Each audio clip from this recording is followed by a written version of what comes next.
Puede tomar su asiento y prepárese cada uno de ustedes, igual los que están viéndonos por la internet, prepare su Biblia, prepare su libreta, su lapicero y tome nota porque estamos compartiendo ya hace algunas semanas una enseñanza que yo le he llamado de la siguiente manera para los que toman nota. Si usted toma nota, si toma apuntes, escriba ahí en su libreta: lo que sí es comer la cena del Señor. Lo que sí es comer la cena del Señor. Y por eso yo preguntaba si hay alguien por primera vez, porque es importante, creo yo, saber el tipo de audiencia que tenemos, porque nos vamos a referir a un tema medular, diría yo, para la iglesia tradicional cristiana. Así que si me está oyendo igual por las redes, o si acá hay presente algún líder, algún pastor, algún predicador nos está viendo, entonces sepa que lo que vamos a hacer es pedirle a Dios que nos hable a través de las escrituras. Vamos a escudriñar las escrituras, o más bien lo estamos haciendo desde la vez anterior, porque ya vimos la primera parte. Si usted no estuvo en la primera parte de esta enseñanza que le hemos llamado lo que sí es comer la cena del Señor, entonces yo le invito para que usted lo busque en nuestro canal de YouTube. Ahí usted pone Comunidad del Rey y también puede escribir lo que sí es comer la cena del Señor. Usted busca nuestro canal que se llama Comunidad del Rey y busca esta enseñanza que le hemos titulado lo que sí es comer la cena del Señor, y ya se va a encontrar con la primera parte. Si usted no estuvo en esa primera parte, usted que está presente o usted que me está viendo por internet, yo le invito para que vaya y la escuche, porque es importante. Pusimos una introducción, una base. Yo le llamé a esa primera parte rudimento versus fundamento, y hablé muchas cosas que yo creo son importantes, que no se las puedo repetir otra vez en este momento porque se nos llevaría todo el tiempo que necesitamos para la segunda parte. Entonces le invito para que busque esa enseñanza en nuestro canal de YouTube.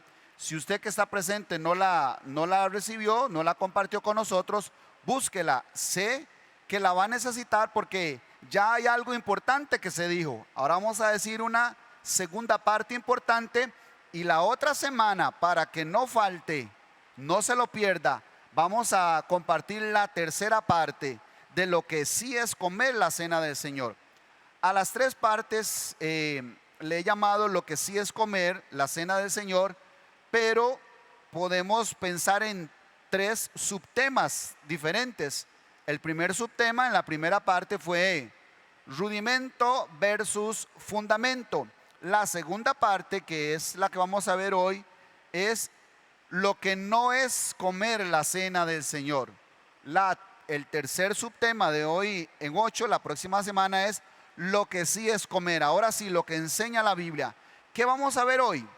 Hoy vamos a ver qué fue lo que hizo Jesús, por ejemplo, cuando compartió la última Pascua, no la última cena.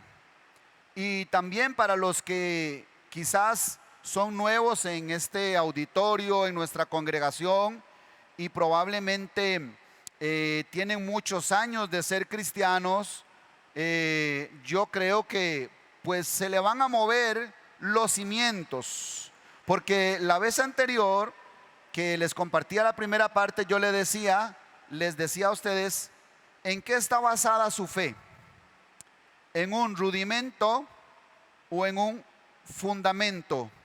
La Biblia dice, el apóstol Pablo dijo, porque nadie puede poner otro fundamento que el que ya está puesto, el cual es Cristo. Ese es nuestro fundamento. Cristo es la roca sobre la cual nosotros estamos construyendo, o Él mismo está construyendo su casa, la casa de Dios. Pero ¿será que nuestra fe está fundada en un rudimento?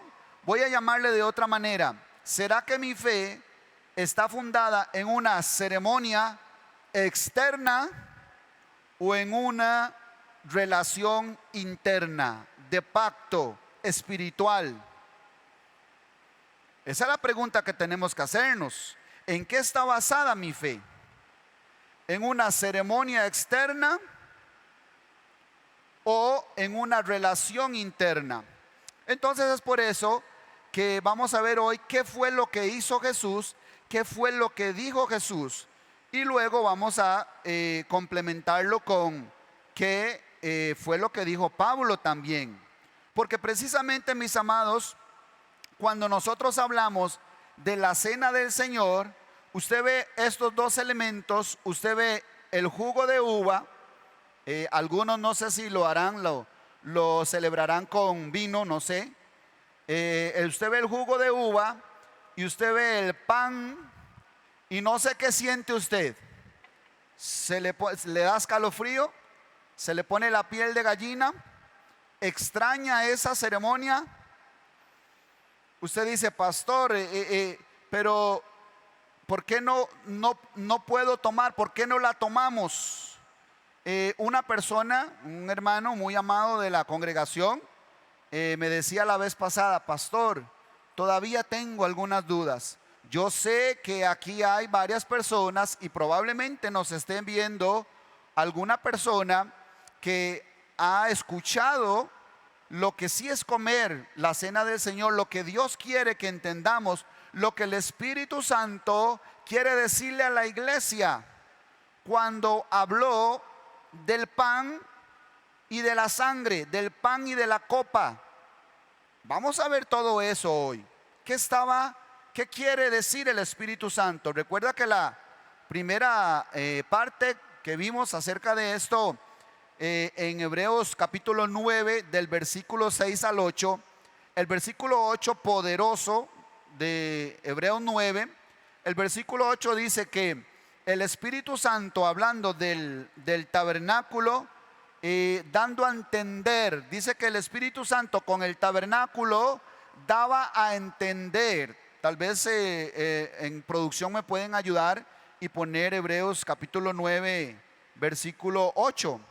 Ahí dice claramente, para mí ese versículo es explosivo, es veraz y es revelador. Nos tiene que quitar una venda, un velo, como el que estaba en el lugar santísimo. Había un velo, pero ahí dice en Hebreos 9:8, dice que el Espíritu Santo estaba dando a entender con eso, con la primera parte del templo y con la segunda parte del templo, con el lugar santo y con el lugar santísimo.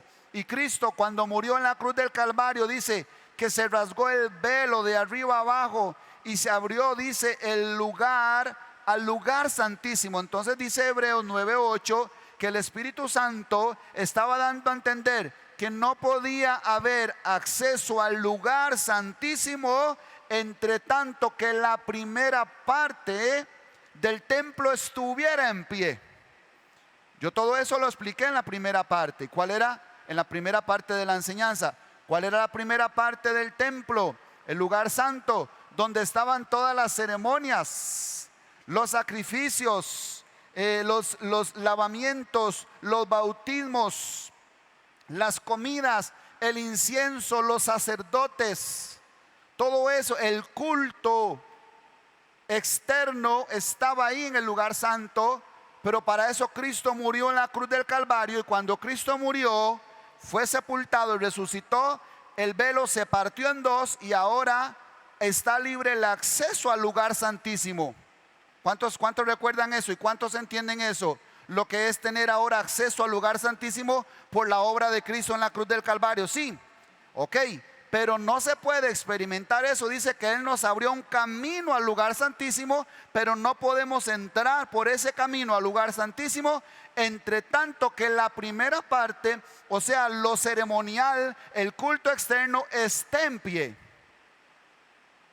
O sea que si usted todavía depende de este culto externo, no puede experimentar el culto interno. Si usted depende de las ceremonias, de las sombras, porque Hebreos 10:1 dice que la ley teniendo la sombra de los bienes venideros. La ley tenía la sombra, no la sustancia misma de las cosas. Si nosotros todavía dependemos de ceremonias externas, no podemos experimentar el poder interno de la resurrección de Cristo. ¿Alguien está conmigo? Yo creo que ya con esto podemos irnos para la casa ministrados, ¿verdad? Pero no, falta una parte importante que vamos a aprender hoy. ¿Dónde nos quedamos la vez pasada? Vamos a hacer un traslape. ¿Dónde nos quedamos? Nos quedamos viendo, yo les enseñé un extracto de el escrito original del libro de Mateo, solo una página. Lo vimos la semana pasada. Si la tenemos por ahí también, sería bueno que la pudiéramos mostrar. Que la Biblia originalmente se escribió de corrido. Ahí fue donde nos quedamos la vez pasada. Terminamos con eso. La Biblia se escribió de corrido. Así está escrito el original de la Biblia. Y por eso les enseñé un extracto del libro de Mateo, en donde no aparecen capítulos, versículos, ni párrafos, ni titulitos en cada párrafo. ¿Alguien me está escuchando? Sí. ¿Me escucha claramente? Sí. La Biblia originalmente no se escribió ni en capítulos, ni en versículos, ni en párrafos, ni tiene subtítulos entre párrafo y párrafo. La Biblia se escribió de corrido. Empezó a escribir Pablo, digamos, no sé, ahí tenemos en la pantalla, usted lo puede ver, una muestra de solo una página del libro de Mateo. Entonces, así se escribió originalmente la Biblia.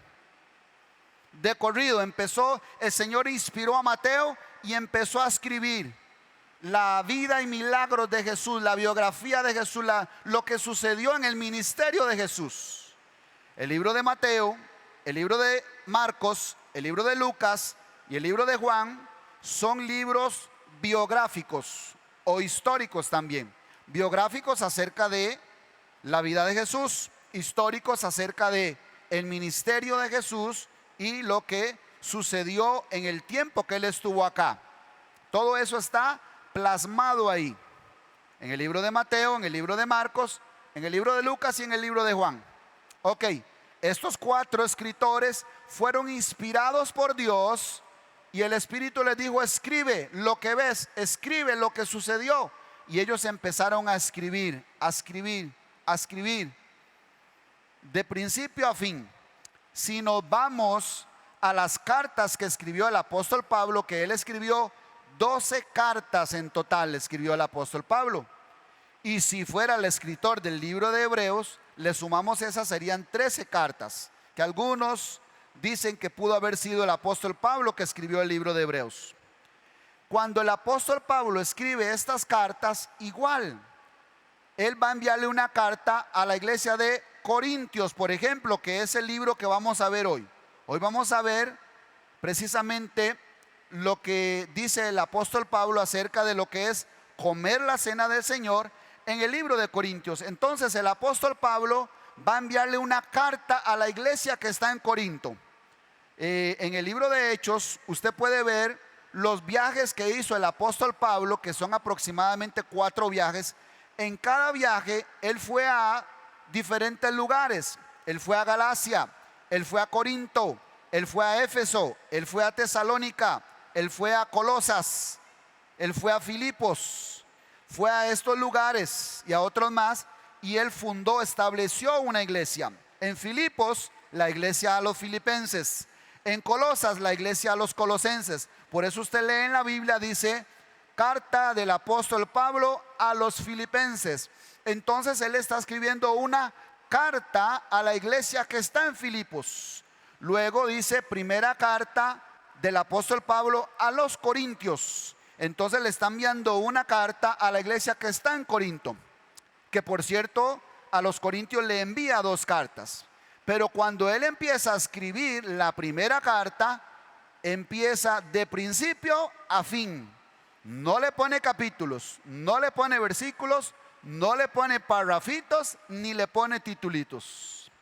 En la enseñanza pasada yo les decía que los reformadores alrededor del año 1500, 1600 y después empezaron a hacer este trabajo de recopilación de libros, de juntar los 66 libros de la Biblia y hacerlo en un solo tomo. Y luego de haber hecho eso, alguien también, un traductor, que por cierto, para citar un ejemplo, yo uso la Biblia que es la Reina Valera de 1960. Esa es la que uso yo, una de las más antiguas. Ahora hay un montón, una serie de versiones, de traducciones, que más bien yo digo que están enredando el evangelio más de lo que quizás las tradiciones lo han enredado. Entonces, esta versión, Reina Valera 1960, es una de las más antiguas. ¿Por qué se llama Reina Valera? Bueno, porque fue una traducción de Casiodoro de Reina y Cipriano de Valera. Dos hombres, dos ex sacerdotes, por cierto, Casiodoro de Reina y Cipriano de Valera. Hicieron este trabajo de traducción y entonces salió la Reina Valera. Pero ellos también hicieron un trabajo de hacer la Biblia, dividirla en párrafos. No sé si fueron originalmente ellos, pero voy a referirme a su traducción. Entonces voy a pensar que esta traducción con sus párrafos fue obra de ellos.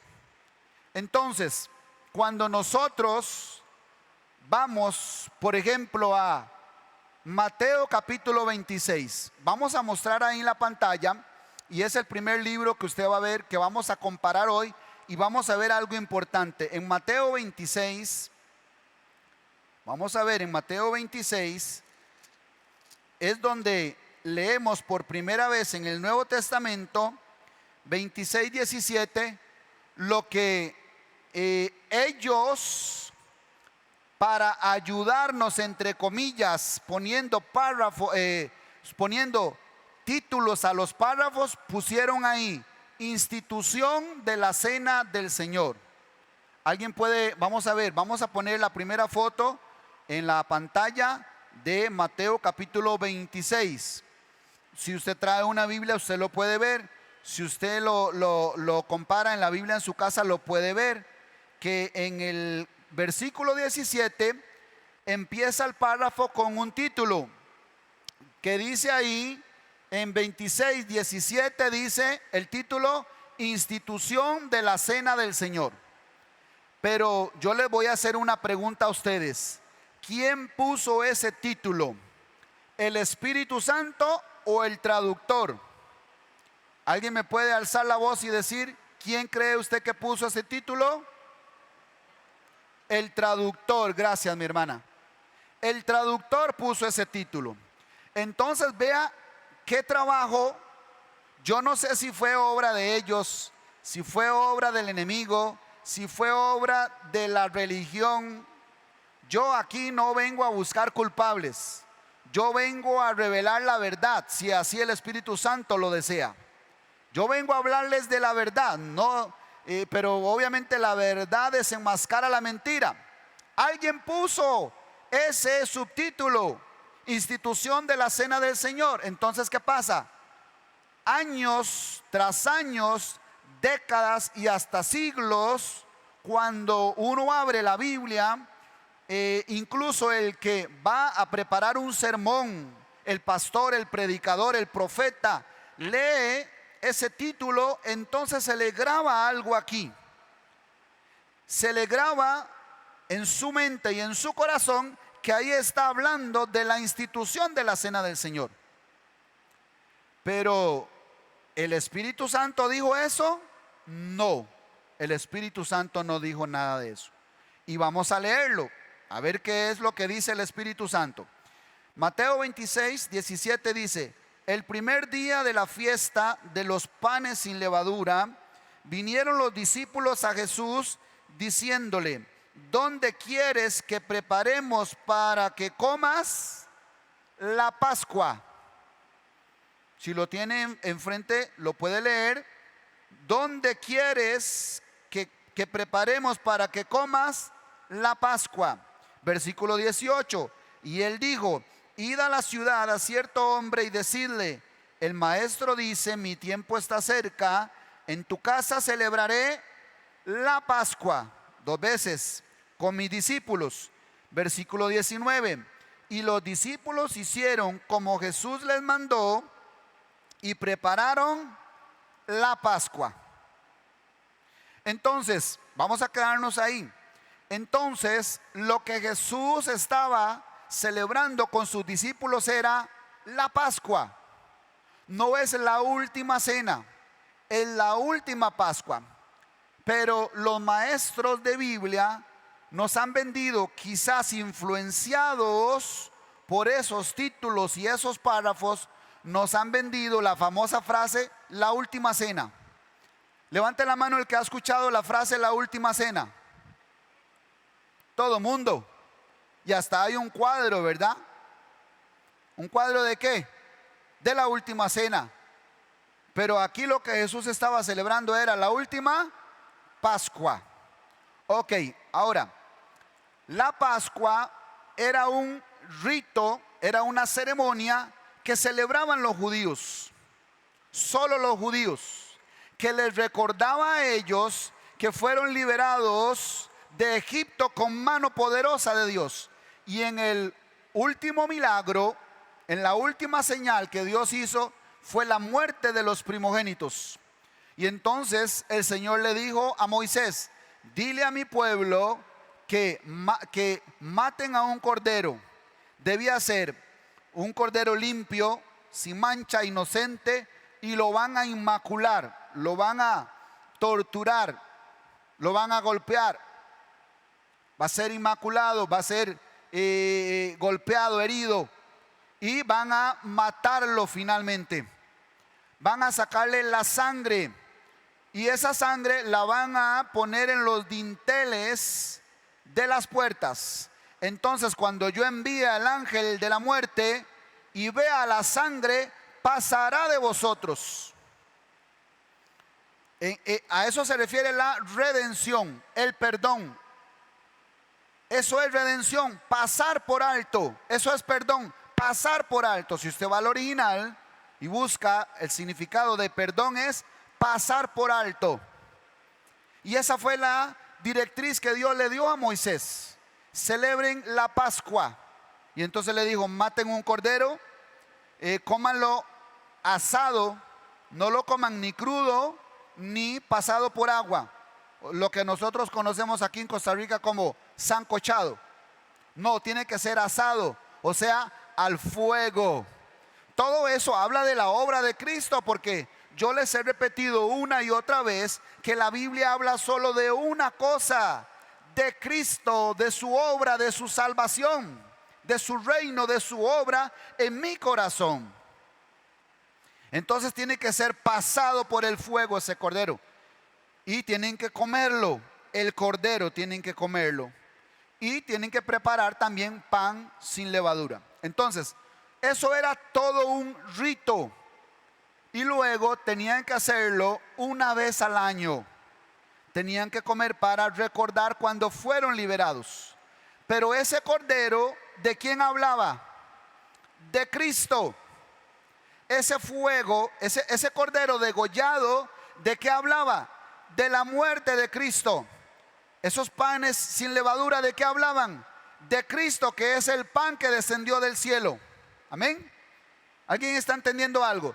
Todo eso que ellos estaban haciendo en sombra, tipo y figura, lo que estaba haciendo era hablando de la obra verdadera, de la sustancia de las cosas, no la sombra que la ley, dice Hebreos 10:1, no, dice teniendo la sombra y no la imagen misma de las cosas.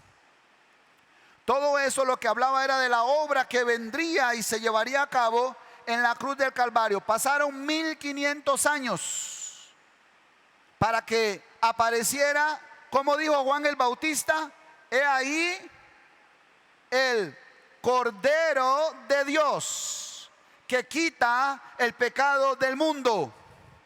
Así lo dijo Juan el Bautista cuando vio venir a Jesús. He ahí el Cordero de Dios que quita el pecado del mundo. Entonces, ¿de cuál cordero estaba hablando? Si lo escuchaba un romano, no entendía. Si lo escuchaba un griego, no entendía. Si lo escuchaba un gringo, no lo entendía. Si lo escuchaba un tico, no lo entendía. ¿Qué es eso del Cordero de Dios? Pero si lo escuchaba un judío, decía: el Cordero de Dios, el Cordero que hemos estado comiendo año tras año durante 1500 años. El judío sí entendía de qué estaba hablando Juan el Bautista. Y apareció el Cordero de Dios. Ya no un cordero externo, ya no un cordero natural, ya no un cordero de este mundo, sino un cordero perfecto, el de Dios, el Cordero de Dios, el que Él se había preparado para sí mismo. Me preparaste cuerpo, dice. Todo eso está en el libro de Hebreos. El libro de Hebreos es un libro maravilloso que me habla de la diferencia de la ley y de el nuevo pacto, antiguo pacto, nuevo pacto, de las obras, de las ceremonias externas y de la obra interna de Cristo en nosotros. Me preparaste cuerpo, dice, porque no te agradaron sacrificios y holocaustos que yo los podría hacer, pero me preparaste cuerpo. Él fue el sacrificio, el holocausto, la ofrenda perfecta para Dios, Cristo mismo. Entonces, ¿por qué les cuento todo esto? Ustedes creen, vamos a ver, esta pregunta es de quiz. Ponga usted la pregunta y ponga usted mismo la respuesta ahí en sus apuntes. ¿Usted cree que Dios envió a su Cordero que había anunciado durante 1500 años? Lo envió, era Dios, se despojó de su gloria, se hizo hombre, murió en la cruz del Calvario, descendió al infierno y resucitó para poder venir a vivir, a morar en mi corazón, en el Espíritu, para ahora hacer su obra espiritual. ¿Usted cree que Dios hizo todo eso para que usted siga comiendo la comida externa y pensando que esta es la que salva, que esta es la que justifica? Responda usted esa pregunta. Haga la pregunta y respóndala usted. ¿Usted cree que Jesús, cuando partió el pan, porque aquí dice, vamos aquí en Mateo 26, 26, para que no se le olvide? Mateo 26 dice: y mientras comían, tomó Jesús el pan y bendijo y lo partió y dio a sus discípulos. Pero él estaba celebrando la Pascua. Él estaba celebrando la Pascua y les dice en otros pasajes paralelos: ¿cuánto han anhelado comer esta Pascua con ustedes? Y entonces él dice: aquí está ahora sí la enseñanza más linda quizás que le he dado a mi pueblo durante 1500 años. Ahora se la voy a dar en vivo y a todo color, en 3D, en 3 dimensiones. No así, ¿verdad?, como por sombras. Ahora le voy a enseñar que aquí llegó el Cordero y el mismo Cordero les va a explicar qué significa todo eso.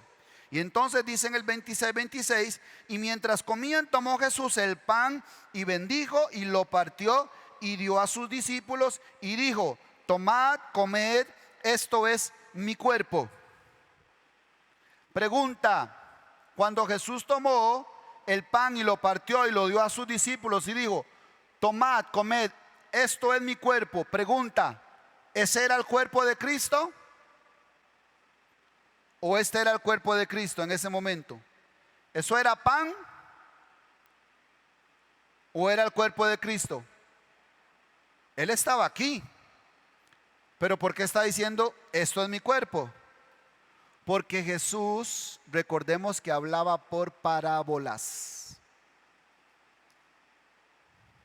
Señor, ¿por qué les hablas por parábolas? Para que solo mis ovejas oigan mi voz y me sigan, para que solo los hambrientos y sedientos de Dios entiendan, para que no sea cualquiera que oye ahí y me quiera seguir. Porque en una ocasión él dijo: espérese un momento, si alguno me quiere seguir, niéguese a sí mismo, tome su cruz cada día y sígame. Porque Jesús no quería seguidores, Jesús quería almas que se hicieran uno con él en espíritu. Pero vuelvo otra vez al pan: tomad, comed, esto es mi cuerpo. Pero es como cuando él decía: mirad los pajarillos, mirad los lirios, tráiganme a un niño. El que no se hace como un niño no puede ver el reino de Dios. Entonces, ¿será que ahora todos nos tenemos que hacer como ese niño? Literalmente. Mostradme una moneda. ¿Recuerda que Jesús hacía eso? ¿A qué compararé el reino de Dios? Era semejante a un padre que tenía 2 hijos, y Jesús hablaba en parábolas acerca de su reino. Entonces, él ahora va a dar la enseñanza de qué significa lo que han celebrado durante 1500 años. Y entonces sigue diciendo: y tomando la copa y habiendo dado gracias, versículo 27 dice: y tomando la copa y habiendo dado gracias, les dio diciendo: bebed de ella todos. Versículo 28: porque esto es mi sangre. Hagamos otra pausa. Jesús tomó la copa y le dijo: bebed de ella todos, porque esto es mi sangre. Otra pregunta, anote ahí otra pregunta: ¿era eso que estaba en esa copa la sangre de Cristo? ¿O era el vino que estaban tomando durante la Pascua? Entonces, ¿por qué Jesús dijo: esto es mi sangre? Porque él estaba hablando por medio de parábolas y está aprovechando el vino, que en otro pasaje paralelo le llama el vino nuevo. Entonces dice: porque esto es mi sangre del nuevo pacto, que por muchos es derramada para remisión de pecados. Que por cierto, Hebreos 9:27 dice que sin derramamiento de sangre no hay perdón de pecados.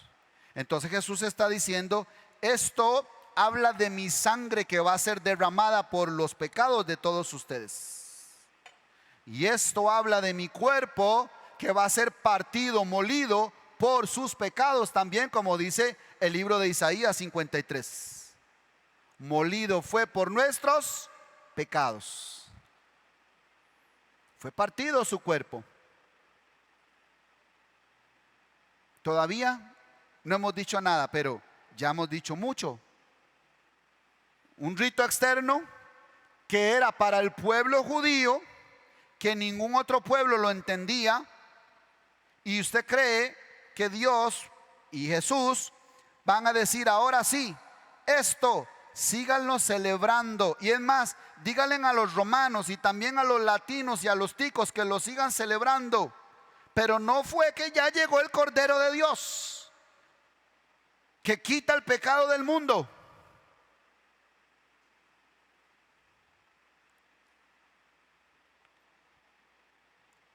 Y termina diciendo el versículo 29: y os digo que desde ahora no beberé más de este fruto de la vid hasta aquel día en que lo beba nuevo con vosotros en el reino de mi Padre. Esto mismo lo dice en los 3 evangelios, que los vamos a comparar. Dice que no va a volver a beber más este fruto de la vid hasta que lo beba nuevo. Y ya de una vez le voy a decir: cuando la Biblia habla del vino nuevo, ¿qué nos han enseñado que representa ese vino nuevo? ¿De qué habla? ¿A qué se refiere todas las enseñanzas que nos han dado por años? Cuando nos hablan del vino nuevo, ¿de qué nos hablan? ¿De qué habla? ¿De qué simboliza ese vino nuevo? ¿Alguien recuerda? Alguien que tenga años de ser cristiano y haya escuchado esta palabra, el vino nuevo, ¿con qué ha sido comparado durante años en la iglesia cristiana? El vino nuevo. ¿Perdón? Exactamente, mi hermano, con el Espíritu Santo.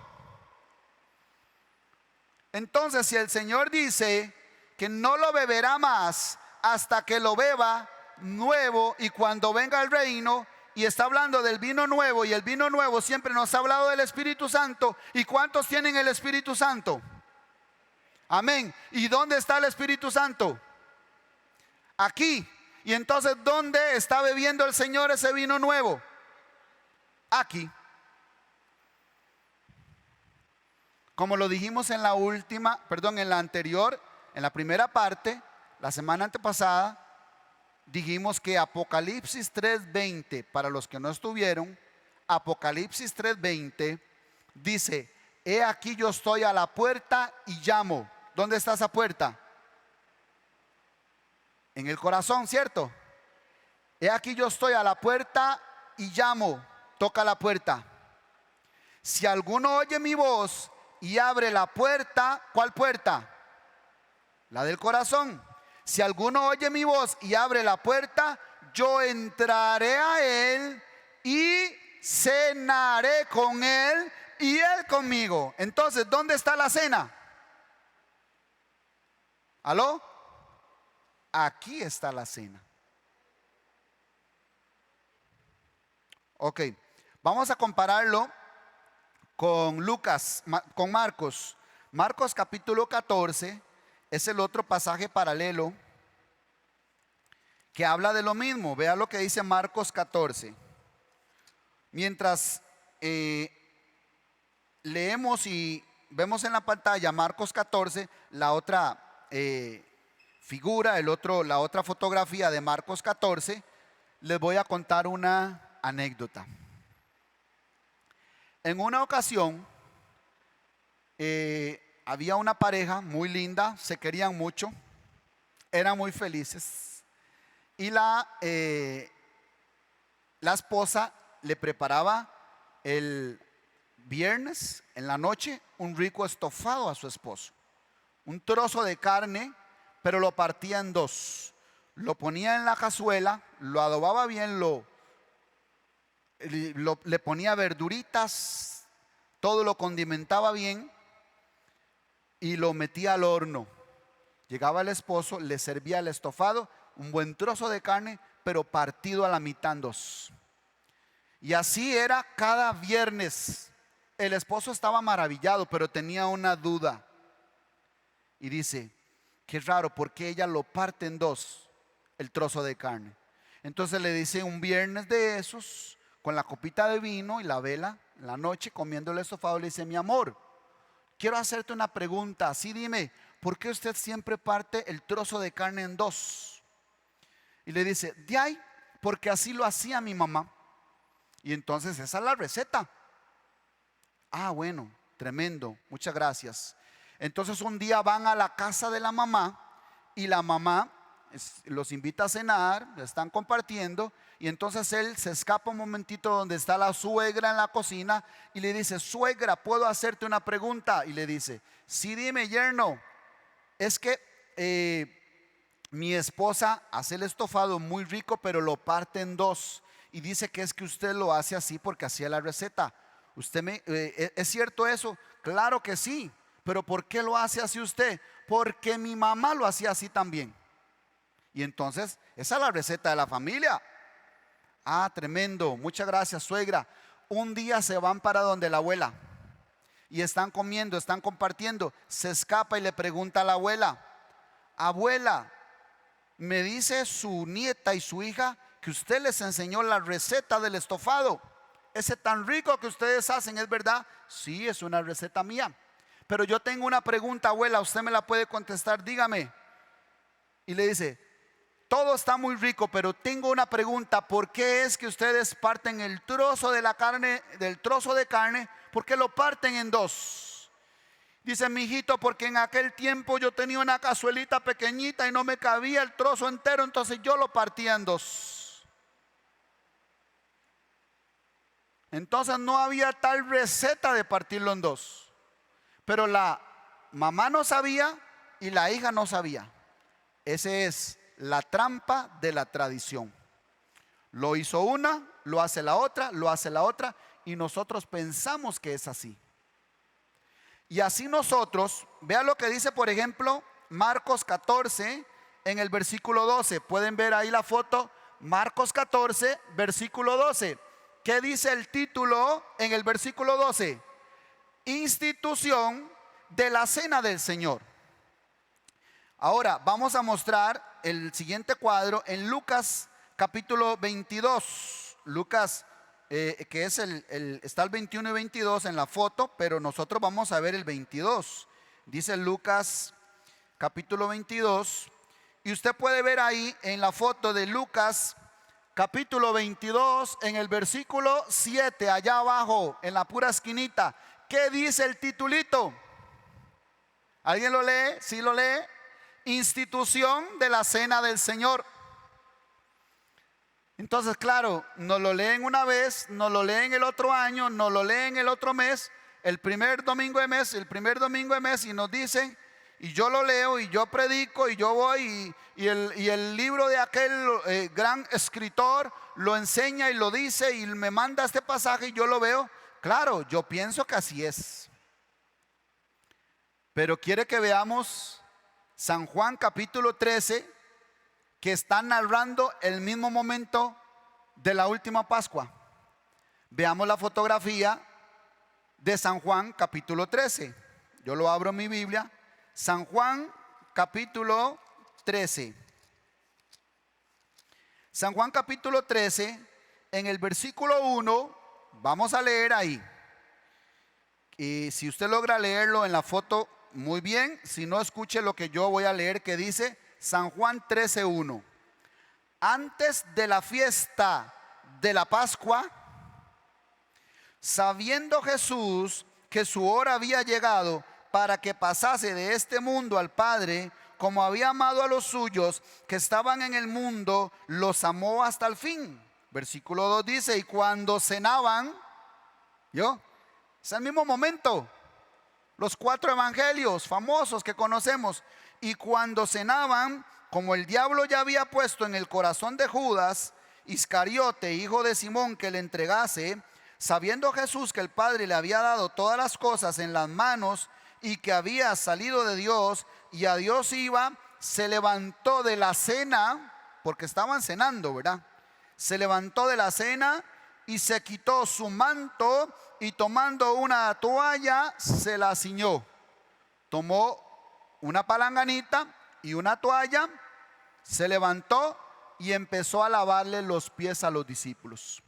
Y ahí sigue la historia, no se la voy a leer toda, pero aquí en San Juan capítulo 13, el cuarto evangelio, el apóstol que se le recostaba en el pecho, el que estuvo más cerca, el que lo vio todo como era, no habla del pan y de la copa, no habla de la cena, no dice hagan esto, no dice practíquelo, ni siquiera lo menciona.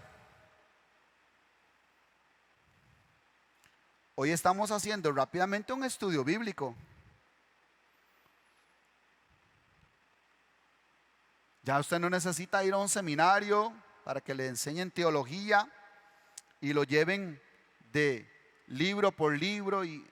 Ahora, ¿por qué les enseño esto que está diciendo el apóstol Juan? Apóstol, ¿y qué tan importante es eso? Importantísimo. Recuerda que les hablé la vez anterior que los libros de la Biblia no estaban ordenados cronológicamente. ¿Alguien recuerda eso?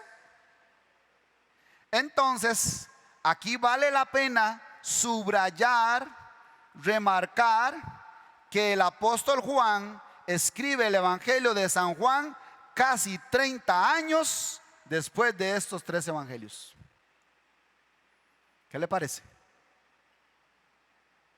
Ya la iglesia primitiva había crecido, ya el apóstol Pablo había tenido un ministerio poderoso, probablemente había muerto, lo más seguro ya había muerto el apóstol Pablo, ya había escrito la mayoría del Nuevo Testamento, cosas tremendas, el Evangelio de la Gracia, la cruz de Cristo, el Evangelio a los gentiles. Y viene el apóstol Juan, escribe la primera carta, que es el Evangelio. Él escribió el Evangelio de San Juan, las 3 cartas de Juan a la iglesia y el Apocalipsis. Pero escribe el Evangelio de San Juan casi 30 años después del último Evangelio. ¿Y por qué no menciona la famosa cena del Señor que los cristianos creemos que tenemos que practicar, celebrar y tomar, porque si no estamos en pecado? Permítanme decírselo así, directo. Pero es que nosotros hemos dependido de estos elementos de una manera fuerte, que mucha gente hasta se ha ido. Muchos de ustedes hasta todavía están con duda, y todavía algunos dicen: pastor, es que ahí dice, haced esto en memoria de mí. Sí, lo que él está diciendo es, este pan habla de mí. Cuando le dice a los discípulos: coman, hagan esto en memoria de mí. O sea, este pan habla de mí. ¿No hablaba en parábolas él? Pastor, es que el apóstol Pablo, cuando habla de la cena del Señor en 1 Corintios 11, también dice: haced esto en memoria de mí, y haced esto y todas las veces que lo hagáis. Sí, entonces se aferran a ese versículo, a un versículo que dice, es que ahí dice, hagan esto en memoria de mí, entonces yo por eso tengo que hacerlo. Entonces igual usted se va a aferrar a los otros versículos. Por ejemplo, cuando Jesús dijo que hay que perdonar hasta 70 veces 7. ¿Y por qué no se aferra así a ese versículo, como se aferra a este otro? Y cuando Jesús dijo que hay que amar a los enemigos, ¿por qué no se aferra a ese versículo? Y cuando Jesús dice que si un hombre ve con malos ojos, con mal deseo en su corazón a una mujer, ya adulteró, ¿por qué no se aferra a ese versículo? Porque ese versículo lo ve de reojo nada más y no se aferra como se aferra a este tanto que dice, hagan esto en memoria de mí. Es que pastor, yo siento que si no lo hago o estoy en pecado y no me salvo, y que si Cristo viene no me voy con él. Y hasta lloran y se van, porque dicen, no, ahí ya no comieron más la cena del Señor. Que por cierto, vamos a saltar ahora a 1 Corintios 11. Vamos ahí y también vamos a ver esta fotografía que tomé de 1 Corintios 11. En 1 Corintios 11, versículo 23, si usted ve ahí la fotografía, 1 Corintios 11, en el versículo 23, ¿qué dice el titulito? Institución de la cena del Señor. Claro, nos la han vendido bien. Pero pregunta otra vez, ¿el Espíritu Santo puso ese subtítulo ahí? No. El apóstol Pablo escribió la carta desde el principio hasta el fin a los corintios. Yo obviamente he estudiado mucho acerca de este tema y he visto enseñanzas de otros predicadores. Y si usted va y busca en internet 100 enseñanzas acerca de la cena del Señor, en las 100 va a encontrar que usan 1 Corintios 11. ¿Por qué solo usan 1 Corintios 11 para hablar de la cena del Señor? Número 1, porque están programados por ese título. Número 2, porque lo ven externamente. Pero yo le voy a decir así directo a cualquier líder, cualquier predicador, cualquier pastor: si usted no puede dar una enseñanza de lo que es comer realmente la cena del Señor con cualquier pasaje de la Biblia, usted no sabe lo que es comer la cena del Señor. Si solo puede hacerlo, si solo puede enseñarlo con 1 Corintios 11, usted no sabe todavía lo que es comer la cena del Señor. Porque hasta eso no nos hemos dado cuenta que donde se celebra, en los lugares donde se celebra, dice: hermanos, hoy vamos a tomar la cena del Señor. ¿Quién ha escuchado esa frase? Pastor, ¿por qué ya aquí no volvimos a tomar la cena del Señor? Bueno, la Biblia no dice tomar la cena del Señor. La Biblia dice comer la cena del Señor. Porque la Biblia habla de comida, pero de comida espiritual. Jesús le dijo a los fariseos: sus padres comieron el maná que cayó del cielo, pero yo soy el pan, el verdadero pan que descendió del cielo. Entonces ese es el pan que hay que comer. ¿Y cómo hace usted para comer Cristo? Ay, pastor, es que por medio del pan lo estamos comiendo a Él. No, mi hermano. Él es alimento espiritual. Sus palabras son espíritu y son vida. Su palabra es viva y eficaz, más cortante que espada de dos filos, y penetra hasta el alma y el espíritu. Estamos hablando de cosas espirituales. La Biblia habla de cosas espirituales porque Dios es espíritu. Pero a nosotros nos han vendido una ceremonia externa. Y la hemos idolatrado tanto que cuando vemos esos elementos, yo no sé qué ve usted ahí. Yo veo un poquito de jugo y un pedazo de pan que ahora que termine la enseñanza, yo me lo como y me lo bebo. Porque tengo sed y tengo hambre. Pero eso no tiene nada que ver con Cristo, no tiene que ver nada con comer a Cristo, porque de eso no es lo que habla Primera de Corintios 11, por cierto. Les decía que si usted ve 100 enseñanzas de la cena del Señor, todas hablan solo de Primera de Corintios 11. Escuché también a un predicador que iba a dar la enseñanza, dice: hoy es primer domingo de mes, entonces vamos a celebrar la cena del Señor. Entonces, pero yo quiero que hoy sepamos lo que estamos haciendo. Y entonces dice: para eso quiero leerles un escrito de un autor que no recuerdo el nombre. Y él dice que cuando nosotros estamos en este momento tan especial, ¿ve? ¿Pero por qué solo ese momento es especial? ¿Por qué solo ese momento es espiritual? ¿Por qué solo ese momento es de Dios? ¿Por qué solo ese momento es de comerlo y experimentarlo a Él? Pero eso no es lo que quiero referirme. Es que él dice, les voy a leer lo que dice un escritor que no recuerdo el nombre. Eso lo dijo número 1. Ahora le voy a decir también lo que dijo fulano de tal. Ahí sí dijo el nombre. Citó 2 escritores. ¿Por qué él tiene que citar lo que escribió otro pastor, otro predicador?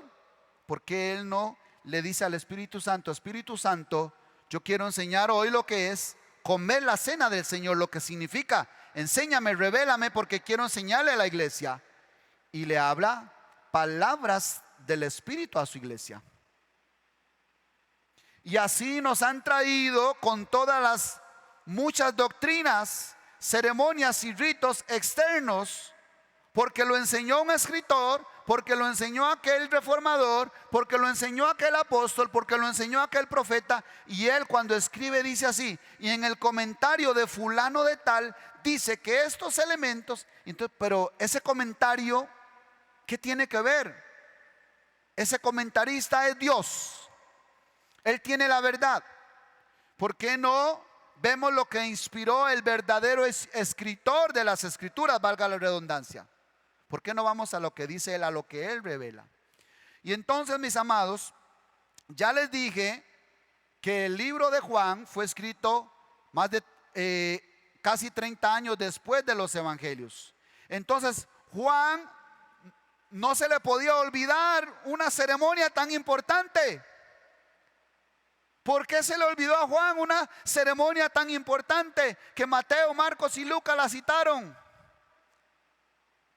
Debería ser más veraz lo que dice Juan, porque ya él ha pasado toda una experiencia con el Espíritu Santo, que él dice la unción misma les enseñará. La unción misma los llevará a toda la verdad. La unción misma les enseñará todas las cosas. Porque Jesús no estaba instituyendo nada. Si Jesús hubiera estado instituyendo algo en la última Pascua, a Juan no se le hubiera pasado por alto. Pero, entonces, pastor, está bien, Juan dice eso, pero ¿qué tal Pablo? Bueno, Pablo hace referencia.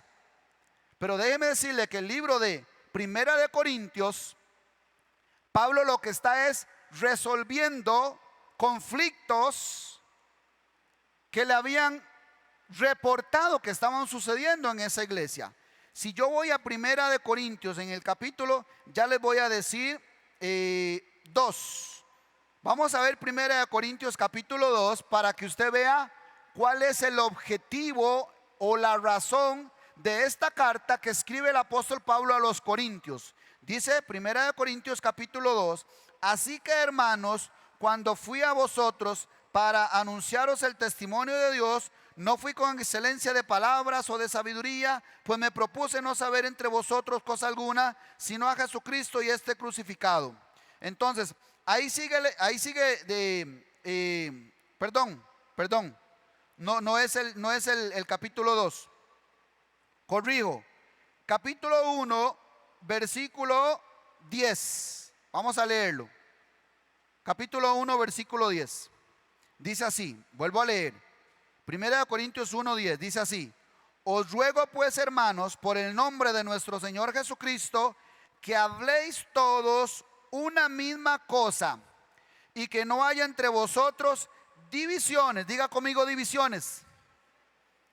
Que no haya entre vosotros divisiones, sino que estéis perfectamente unidos en una misma mente y en un mismo parecer. Versículo 11 dice la razón de la carta: porque he sido informado acerca de vosotros, hermanos míos, por los de Cloé, que hay entre vosotros contiendas. Entonces a Pablo le pasaron un reporte. Los líderes probablemente que habían quedado en esa iglesia le pasan un reporte a Pablo: esto está todo desordenado, hay divisiones. Y vea lo que dice el 12: quiero decir que cada uno de vosotros dice: yo soy de Pablo, y yo de Apolos, y yo de Cefas, y yo de Cristo. ¿Acaso está dividido Cristo?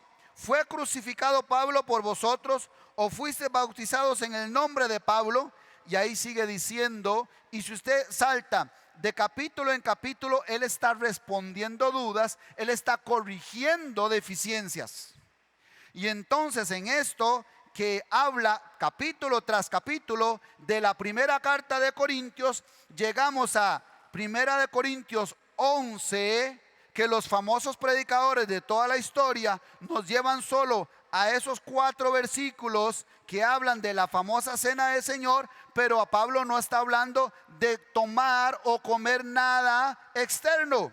Está hablando de las mismas divisiones, está hablando de la unidad que debe haber en el cuerpo de Cristo, que es la iglesia. Somos usted y yo, somos el cuerpo de Cristo. Pero vea lo que dice el capítulo 11, versículos antes de los que siempre nos han leído. ¿Qué dicen los versículos anteriores? Dice así, versículo 17. Primera de Corintios 11, 17. Pero al anunciaros esto que sigue, no os alabo, porque no os congregáis para lo mejor, sino para lo peor. Pues en primer lugar, cuando os reunís como iglesia, oigo que hay entre vosotros divisiones. Diga conmigo otra vez, divisiones. Divisiones, y en parte lo creo, porque es preciso que entre vosotros haya disensiones, para que se hagan manifiestos entre vosotros los que son aprobados. Pablo dice, eso es bueno, que se manifieste lo que hay en los corazones. Versículo 20, 1 Corintios 11, 20. Este es el clave, este es el maravilloso. 1 Corintios 20 dice de lo que Pablo está hablando cuando menciona lo que es comer la cena del Señor. Ponga atención, ponga atención. Versículo 20. Cuando pues os reunid vosotros, esto no es comer la cena del Señor. Voy a quedarme ahí. porque ya el tiempo nos ganó. Con este pasaje empezamos la siguiente semana, pero quiero terminar con este versículo. Primera de Corintios 11, 20. Dice así: cuando pues os reunid vosotros, esto no es comer la cena del Señor. Espérese, yo estoy leyendo algo, yo no sé si usted lo está viendo. Él asocia, vamos a ver, aquí es donde nos vamos a dar cuenta si usted es pensante o usted va para donde lo lleven. Si usted quiere entender o usted no le interesa entender, usted nada más lo que quiere es seguir haciendo las ceremonias. Usted nada más, pastor, usted dígame lo que tengo que hacer y yo lo hago. Y entonces se va el primero en un hueco y usted lo sigue al hueco. Por eso el Señor le decía a los fariseos: ciegos, guías de ciegos.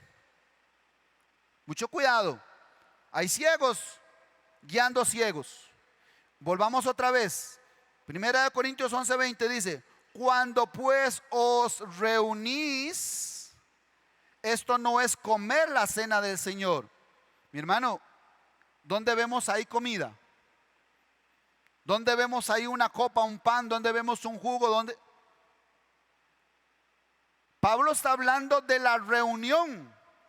Porque Pablo entiende que la iglesia es el cuerpo de Cristo y que la comunión, porque la otra semana vamos a ver el capítulo 10, que es contexto de esto, que Pablo, cuando habla de lo que es comer la cena del Señor, está hablando de la comunión, que eso sí lo habla en todas las cartas. La unidad, el mismo sentir, el mismo espíritu, lo habla en Efesios, lo habla en Filipenses, lo habla en Corintios, lo habla en Tesalonicenses. En todas las cartas Pablo enfatiza en la unidad de la iglesia como cuerpo, que somos miembros de un mismo cuerpo, y que cuando nos reunimos, eso es comer la cena del Señor.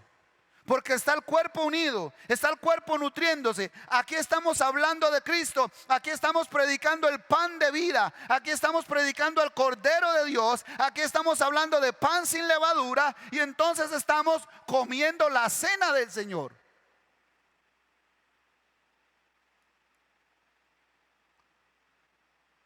Y no necesitamos esperar cada primer domingo del mes, porque quiere decir que usted entonces tiene que esperar todo un mes, porque luego los que enseñan la famosa doctrina y enseñanza de esta ceremonia dice: espérese, antes de tomarla, espérese, examine su corazón.